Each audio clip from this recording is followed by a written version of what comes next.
오늘 본문에 나온 주인공 이삭이죠. 자, 이삭에 대한 내용은요, 아브라함에게 하나님이 주신 그 복에 대한 연장선상에서 읽어야 됩니다. 이게 하나님의 인류 구원에 대한 계획은 아브라함에서부터 시작이 됩니다.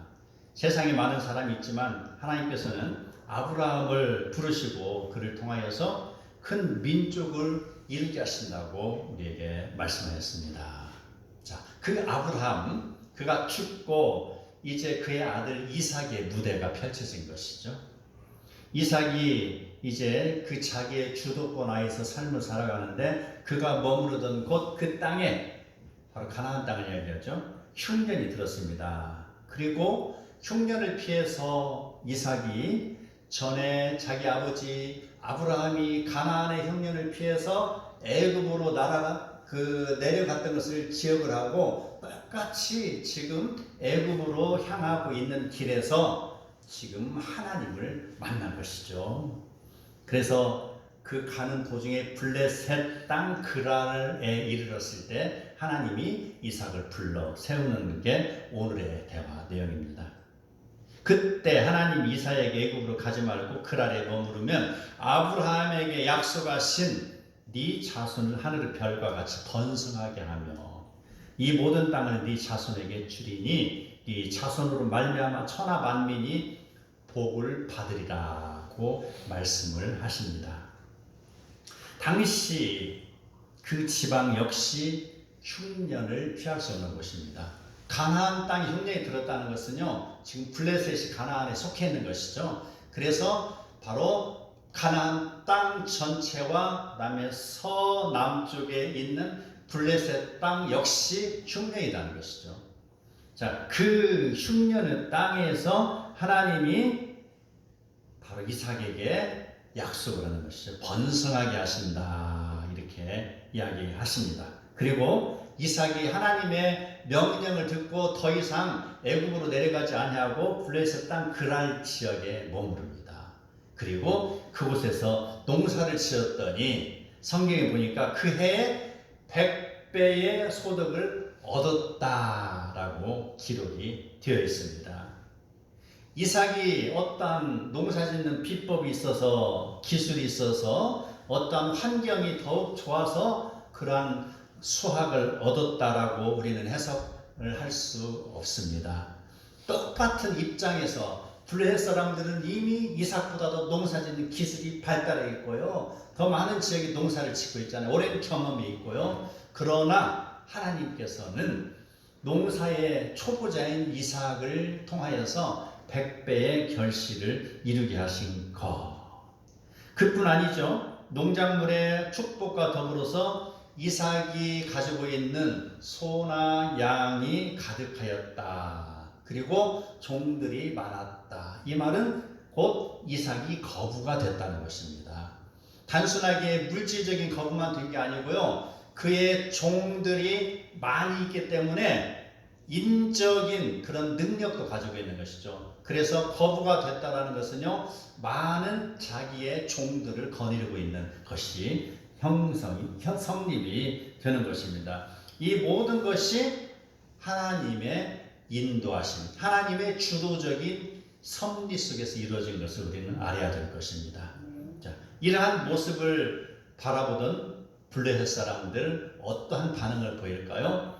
그들은 지금 시기심으로 가득 차고 있어요. 그것을 감출 수가 없습니다.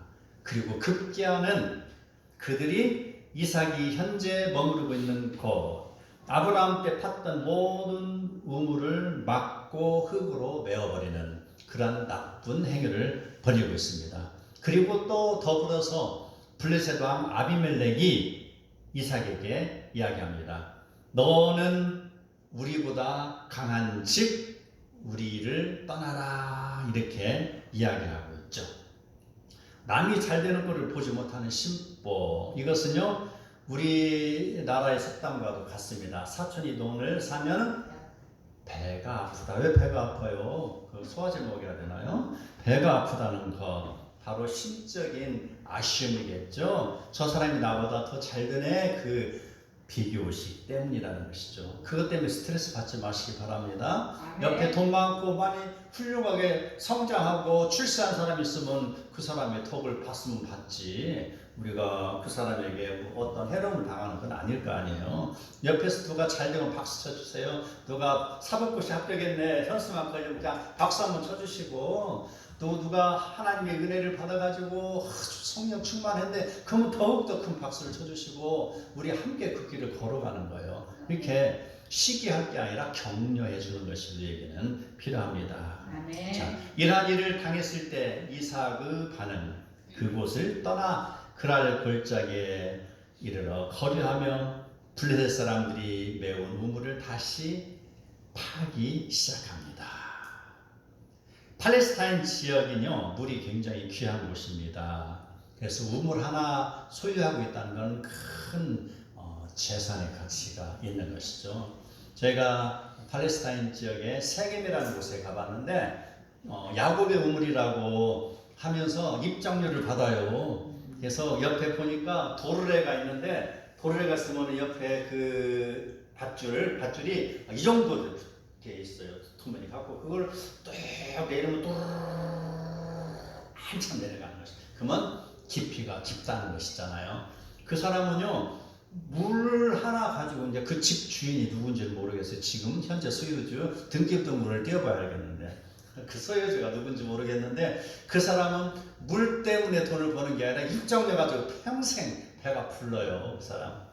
바로 또 그 팔레스타인 지역에 그곳가 또 그 이삭의 우물을 봤어요. 우물을 봤는데 거기가 철근으로 다 막아져 있어요. 함부로 뭘 버리지 말라는 것이지. 그런데 아이러니하게 옆에 잔잔 돌멩이가 있다는 것이죠. 그건 뭐예요? 큰 돌은 던지지 말고 작은 돌을 한번 던져가지고 소리를 한번 들어보라는 것이죠. 가지고 퉁 하고 놓으면은 한참 있다가 밑에서 퉁 소리가 올라오는 거죠. 그럼 깊이가 있다는 것이잖아요. 저를 경험해봤어요. 그래서 저는 이만한 돌을 넣어봤어요. 이만한 돌. 저도 다른 사람도 넣어보더라고. 그래서 여하튼 깊다. 물이 잘 나오지 않고요. 그 물길 하나 잡는 게 쉽지 않은 거예요. 그게 쉽지 않고, 그다음에 물길을 잡는 그런 기술자들이 있지만 그것도 쉽지 않을 뿐더러 정녕 그 길을 잡았다 한다고 하더라도 그것을 팠을 때 나온다는 보장이 없잖아요. 그리고 한참을 파도 실패하면 다른 곳을 또 파야 되는 것이죠. 그렇게 우물이 귀한 것이고, 물이 귀하다. 뭐 하나 이루기가 참으로 어려운 곳에 바로 그러한 우물을 갖다가 블레셋 사람들이 메우고 또 그걸 가져가는 것은 정말 슬픈 일이 아닐 수가 없습니다. 자, 이삭은 어떻을까요? 그 종들에게 우물을 파게 했습니다. 그래서 처음 파서 물이 나오는 우물의 이름을 에색이라 이름을 지었으니 블레셋 사람들에게 강탈당했다라는 뜻을 가지고 있습니다. 이방 땅에서 겪는 이삭의 고통이 얼마나 컸던 것을 우리는 짐작할 수가 있습니다. 그런데 그 우물을 지금 블레셋 사람들이 쫓아와서 빼앗아가는 것이죠. 그리고 다시 이삭은요, 두 번째 우물을 파고 이름을 신나 이렇게 이름을 지었는데, 이 신나라는 것은요 바로 대적하다라는 뜻이 있어요. 그래서 이러한 시도가 블레셋 사람들의 그런 악의적인 시도가 처음보다 더 도전적이다라는 의미를 가지고 있습니다. 블레셋 사람들은 첫 번째도 두 번째도 다 다가와서 자기들 것이다 라고 외치고 우기고 우격다짐을 하면서 그것을 빼앗아가는 것이죠. 이때에 이삭에게는요 많은 종들이 있기 때문에 한번 싸워볼 만도 합니다. 그러나 여기에서 이삭의 반응이 참으로 우리의 눈길을 끄는 대목이 있어요. 그들과 다투지 아니하고 그들에게 이것을 순순히 내어주고 떠나는 모습입니다. 이러한 모습은 우리 예수님의 뒷모습을 바라보게 하는 것입니다. 그들에게 두 개의 우물을 내어주었다는 것은요, 이삭의 기질이 저항하기를 두려워하는 소심한 성격으로 우리가 생각을 할 수도 있어요. 그가 어렸을 때 이스마엘에게로부터 놀림을 당했던 것이 원인이 됐을 수도 있고요. 여하튼 간에 그의 성격 소심함 때문에 그가 대항하지 아니하고 빼앗겼다 이렇게 생각할 수도 있고, 아니면 남들과 다투기를 싫어해서 다투기를 싫어하는 온유한 성격을 가지고 있기 때문이다 라고도 생각할 수 있어요. 둘 중에 하나겠죠. 이삭의 성격이 아마 똑같이 두 가지 다 겸비할 수도 있는 것이고, 아니면 그 중에 하나일 수도 있어요. 자, 그리고 우리는 세 번째 우물을 통해서 이제 이삭의 진면목을 바라볼 수 있는데, 이삭이 세 번째 우물을 파서 그곳 이름을 르호봇이라 라고 이름을 지었습니다. 르호봇이라는 이름은요, 장소가 높다라는 그런 뜻을 가지고 있습니다. 자, 그 의미를 다시 한번 보면은, 하나님께서 이삭과 가족과 이삭의 가축을 위하여 넓은 장소를 제공해 주셨다라는 것에 대해서 감사의 표현으로 르호봇이라고 이름을 지은 것입니다. 그렇다면은요, 우리는 이삭의 성격을 이제는 규명할 수가 있죠. 이삭의 그런 온유한 성품 위에 하나님의 복이 임했다라는 것을 우리는 짐작을 할 수가 있는 것입니다. 소심함이라기보다는 온유함으로 좀 더 가까워지고 있죠.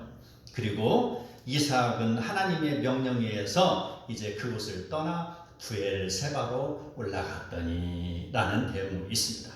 24절, 그날 밤에 여호와 하나님이 나타나시어 나는 네 아버지 아브라함의 하나님이니 두려워하지 말라.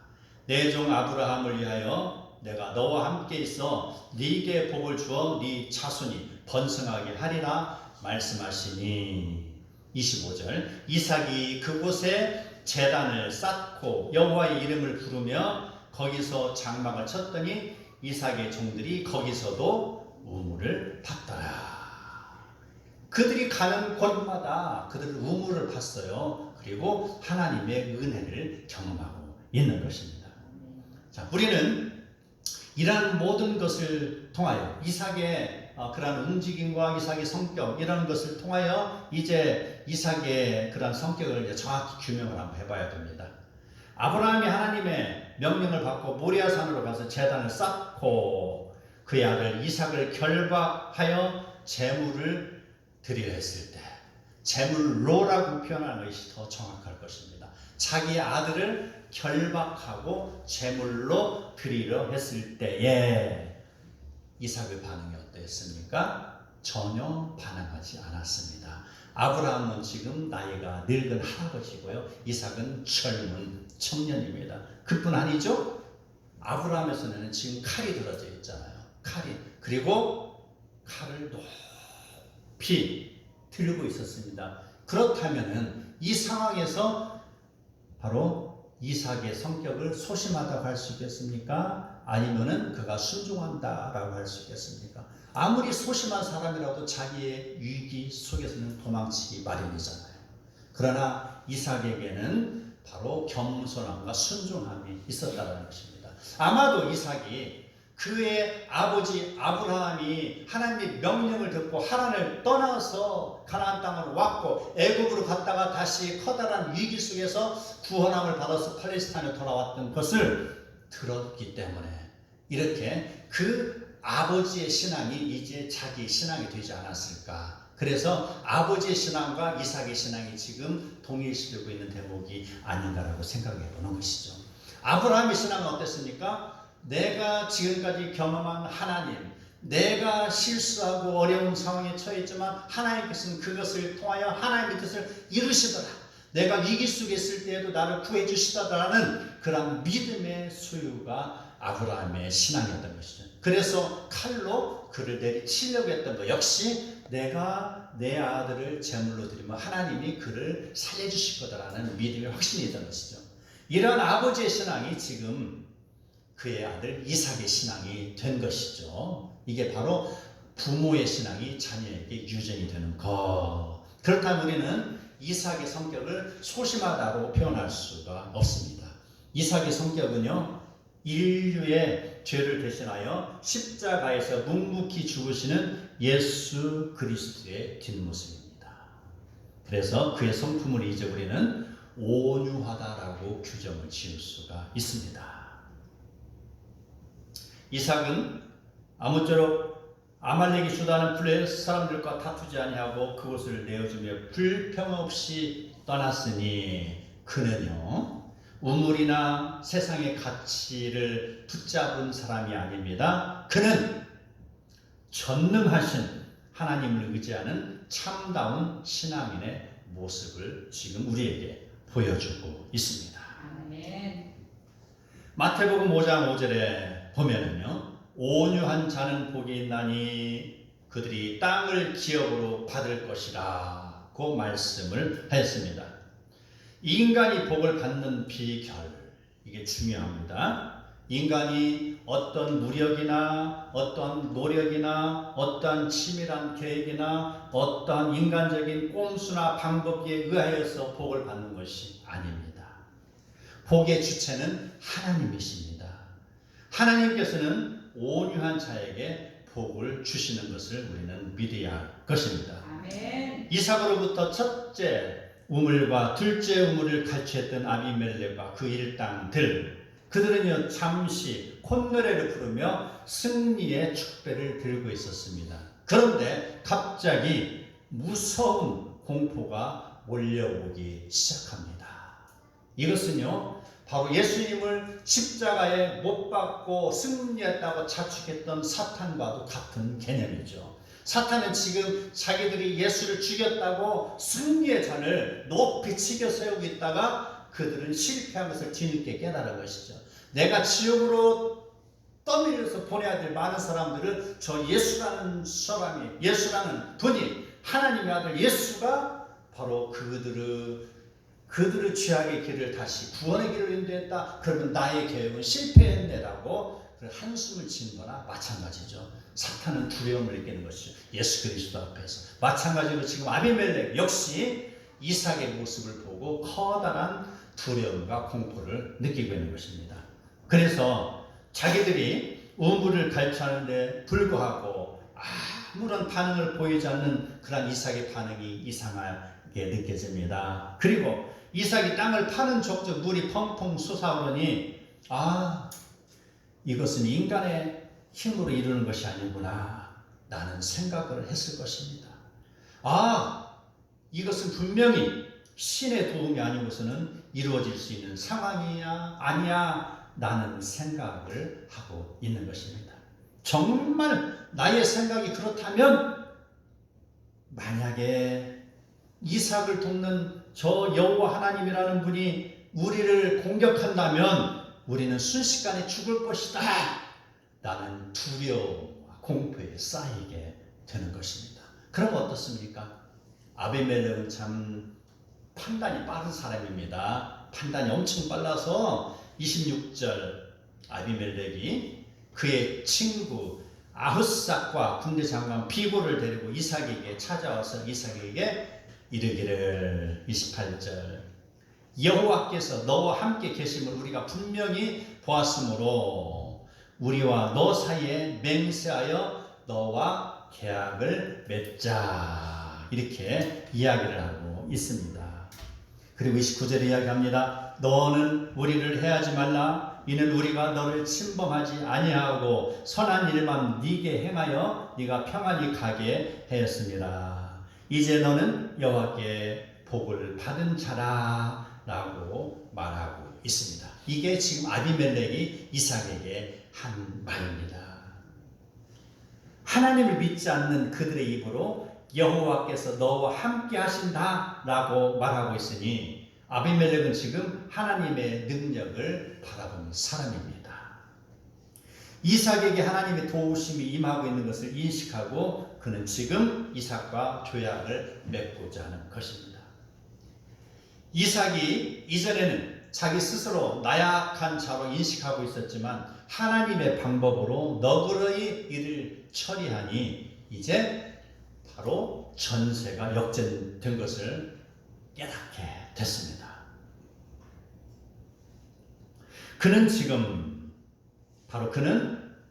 아비멜렉의 이야기입니다. 아비멜렉은 하나님의 사랑에 들어올 수 있는 일생일 때에 최고의 기회가 주어졌어요. 왜? 그가 지금 옆에 있는 이삭이 하나님으로 인하여서 복을 받는 모습을 봤잖아요. 자, 그 상황을 보고서 그 역시 자기가 섬기던 신을 내동댕이 치고 하나님을 믿을 수 있는 아주 좋은 찬스가 왔잖아요. 그런데 그는 과연 바로 하나님을 믿었을까요? 안 믿었을까요? 그가 이삭으로 인하여서 알게 된 하나님을 봤음에도 불구하고 하나님을 붙잡지 않은 가장 우매한 사람입니다. 바로 우리는 기회가 주어질 때 잡아야 되는 것입니다. 바로 그 하나님을 나의 하나님으로 섬기면 되는 것이잖아요. 나의 하나님, 나의 하나님으로 받아들이면 되는 것인데 그것까지는 알지 못했어요. 예, 그래서 교육이 필요합니다. 1대1 제자에게 필요합니다. 아멘. 천재를 만드신 하나님이 이삭에게 풍작을 주시는 것은 그리 어려운 문제가 아니었습니다. 인간의 강함은요, 가인의 또 그의 후손 라멕처럼 자기를 위하여 성을 쌓고 억지를 부리며 포악을 행하는 것이 아니라 셋과 그의 후손처럼 하나님의 말씀에 순종하는 삶을 살았을 때 하나님의 인도하심을 받아 강해지는 것입니다.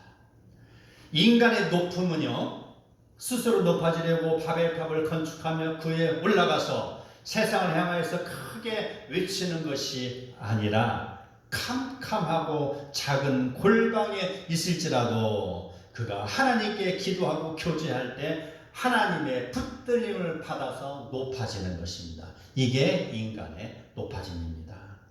이삭의 인생의 경험을 통하여서 우리는 충분히 하나님의 능력을 보았습니다. 블레셋 사람들의 만행을 겪으면서도 하나님께 간구하며 하나님의 도우심을 간구한 이삭은 분명히 강한 사람이요 높은 사람입니다.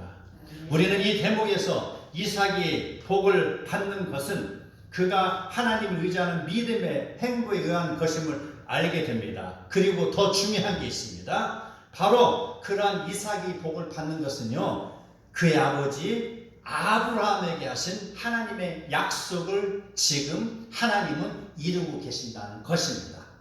바로 이러한 아브라함에게 주신 약속을 이루시는 과정 위에서 이삭이 복을 받는 것, 이것을 우리가 깨달아야 되는 것입니다. 아멘. 창세기 12장 2절, 내가 너로 큰 민족을 이루고 네게 복을 주어 네 이름을 창대하게 하리니 너는 복이 될지라 라는 말씀의 성취 과정에서 지금 이삭에게 벌어지고 있는 일인 것입니다. 우리는 분명하게 지금 하나님과 이삭의 이 내용을 통하여서 지금 우리 2025년도를 살아가고 있는 저와 여러분에게 주은 메시지인 것을 또한 읽어내야 되는 것입니다. 아멘. 하나님이 모든 일을 이루시기 때문에 우리는 하나님의 뜻에 맞추어 살고 하나님을 영화롭게 하면 하나님이 우리를 통하여서 하나님의 일을 이루십니다. 사랑하는 성도 여러분, 블레셋 사람들이 폭력으로 공격해오고 또한 세상의 문명이, 문화가, 환경이 거칠고 험악하게 지금 우리를 향하여서 공격해 올지라도 우리가 하나님의 편에서 일을 하고 있다면 우리는 두려워할 것이 없습니다. 나의 힘으로 할 수 없는 일이지만 그 일이 하나님의 영광을 위한 것이라면 분명히 생각하시고 분명히 기억하시고 기록하시기 바랍니다. 나의 일을 위한 것, 나의 영광을 위한 것이 아니고 하나님의 영광을 위한 일을 하고 있다면이라는 것이죠. 그리고 그 하나님 영광을 위하여서 우리가 믿고 기도하며 우리는 그 신앙으로 계속해서 직진하시기 바랍니다. 신앙은 후퇴가 없습니다. 신앙은 곁길이 없습니다. 신앙은 전진뿐입니다. 아이고 이거 아까워서 어쩌나 라고 생각하며 뒤를 돌아봤던 롯의 아내가 되면 안 됩니다. 마음의 감동이 주어질 때에 이것이 성령께서 나를 감동시키는 것이다 라고 생각하며 기도하고 좀 더 봉사하고 좀 더 헌신하고 우리의 신앙을 직진하시기 바랍니다. 그러하면 전능하신 하나님께서 우리의 형편과 마음을 아시고 우리의 길을 더욱 아름답게 인도해 주실 것입니다. 마리아가 예수님의 죽음의 향유를 바르기 위하여서 캄캄한 밤에 무덤으로 향하고 있을 때 그가 가는 도중에 늦게나마 깨달은 게 있습니다. 아이고, 우리가 가는 길에 돌문이 있는데 어떻게 해? 라고 두려워하죠. 그의 힘으로는 돌문을 움직일 수 없습니다. 그 즉시 그가 다시 집으로 돌아가서 옆집에서 잠자고 있는 장정들 서너 명을 깨워서 그가 데리고 무덤으로 간 것이 아닙니다. 그는 신앙의 직진이었습니다. 하나님 도와주세요. 누군가를 통해서 그 돌문을 열어주세요. 라고 읊조리며 기도하며 그곳으로 갔을 때 돌문은 하나님께서 천사를 통해서 열어놓으셨습니다. 신앙은 직진입니다. 후퇴가 아닙니다. 항상 우리는 하나님의 명령을 듣고 앞으로 전진하시기 바랍니다. 그랬을 때 하나님께서 그 여인 마리아와 또 마리아에게 예수 그리스도의 부활의 현장을 보게 하는 커다란 복을 주어지는 것을 우리가 또 깨달았습니다. 바울과 실라가 빌립보에서 전도를 하다가 옥에 갇히는 어려움을 당하였습니다.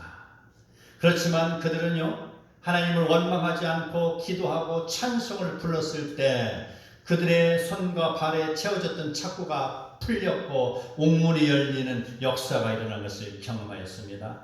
하나님의 역사는 지금도 우리에게 유효합니다. 진행형입니다. 그래서 성도의 인생 깊은 곳을 감찰하시며 성도를 의의 길로 인도하시고 계시는 하나님을 믿으시기 바랍니다.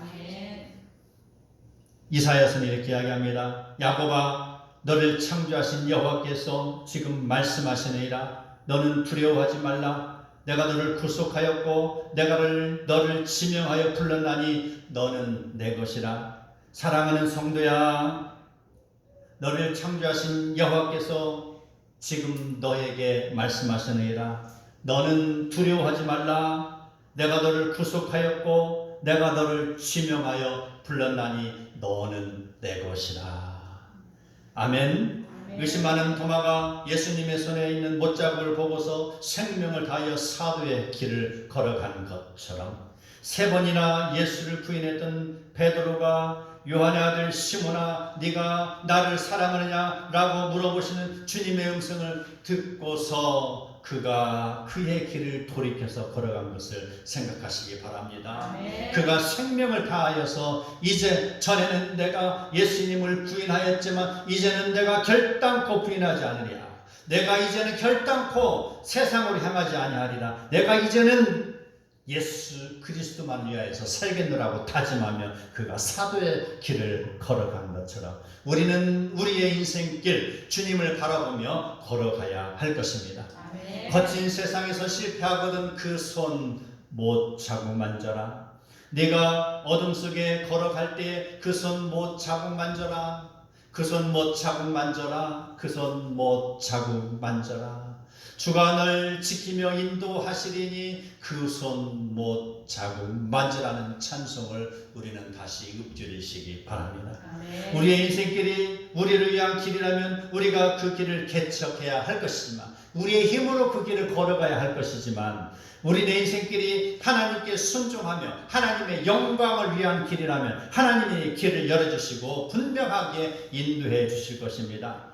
인생길을 걷고 있는 성도 여러분, 지금 우리가 거친 들판이 있고 높은 산이 우리의 앞길을 가로막고 있다 할지라도 우리는 전능하신 하나님을 의지하며 믿음으로 우물을 파시기 바랍니다. 아멘. 그러면 아브라함에게 약속하신 복이 이삭에게 흘러 들어갔던 것처럼 그 복이 지금도 사랑하는 성도들에게 흘러 들어갈 것입니다.